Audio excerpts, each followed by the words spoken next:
Welcome to the PSAV Inspiration Cafe, where technology meets inspiration, and we're in luck today because we have Johnnie White joining us. We're going to talk a little bit about medical meetings. Johnnie White, Executive Director, Center of Education for the Cardiovascular Research Foundation. Johnnie, welcome. Great to talk to you. Thank you for your time. Great to meet you. We know that medical meetings are their own unique kind of environment, that you face challenges as a meeting director that a lot of meeting directors don't. What are one or two of the areas that are unique to the industry? For a medical meeting, it's a different beast than other type of meetings. And the reason why is there's many guidelines associated with developing medical meetings. Physicians have to keep up with their education, and we as planners or developers of education for physicians have to follow guidelines. And these guidelines are pretty strict from disclosure information, resolving conflicts, keeping up with the science in order for that physician to get the best science to treat that patient. So because of that, our meetings are very different than a normal meeting in terms of what we can give an attendee versus what a general meeting, for example, PCMA. Right. There's no guidelines around PCMA, but in our scenario, we have to separate the sponsorship from the education. We can't mix the two. That creates a conflict for us and the physician. So that's kind of the biggest difference between a regular meeting and medical meetings. You can't have conflicts. You can't influence the physician over one device, one pharmacology, over other type of procedures. You have to give them the general information about everything that's related to that disease state, and the physician has to make that decision. So that's the biggest difference. Does that impact also retention of those records? For example, do you have to be able to demonstrate that's what you did in the future? Oh, yeah. So each organization that provides education for physicians, they're CME providers, continuing medical education. And there is strict guidelines that we have to follow. And every 4 years, we go up for reaccreditation. And this organization called ACCME comes in and review your files, making sure that they follow all the guidelines associated with providing medical meetings. And then they provide you approval to continue developing and credit programs. So and in that context, your audience, doctors, we've heard about doctors. Yes. I mean, as audience members, when you're delivering content, they must be special also as well. Yes, they are very special and they're very demanding. A physician in the U.S., they get paid by the amount of patients that they see.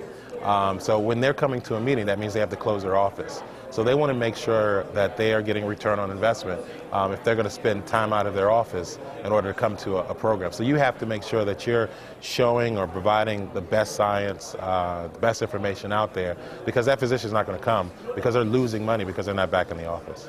One would think, because the physicians are so want so much to remain in their offices in their practice, that they would be very quick to embrace technology. Well, has that been true?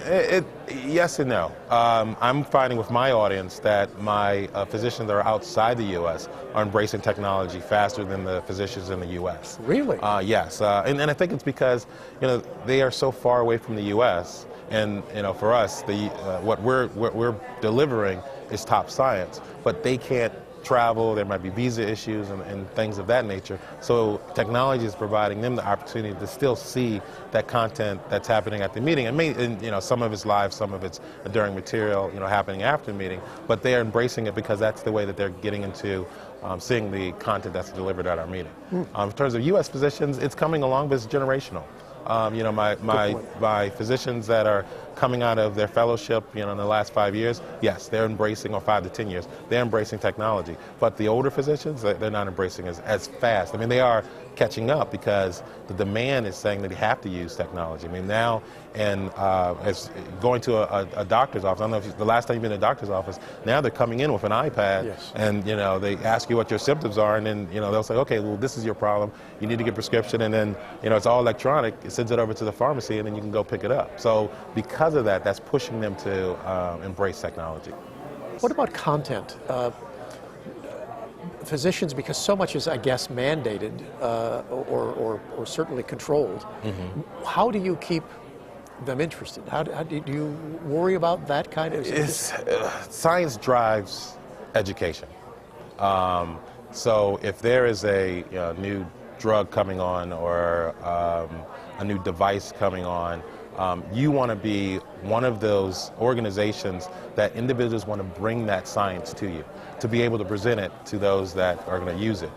So what we try to do is provide as much opportunity to the scientists out there, showing them that this is the meeting that they want to show, the next big thing. Because that's what's going to drive attendance. That's going to drive better healthcare, better products, better drugs. So that's kind of what we do. I mean, we're looking for ways or opportunities to say this is the meeting that you want to present your science. And we go out and get the experts. We recruit the experts out in the field that are doing that.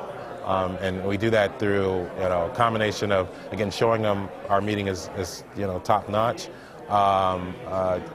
going and collaborating with physicians that are doing that science, so that they know that this is the place that you want to be when you want to present your wares. And then also showing them that there's enduring material that's developed from the meeting. So, at our meeting, our annual meeting, we get about 12,000 attendees. But we want to get the information about the science out to more than that.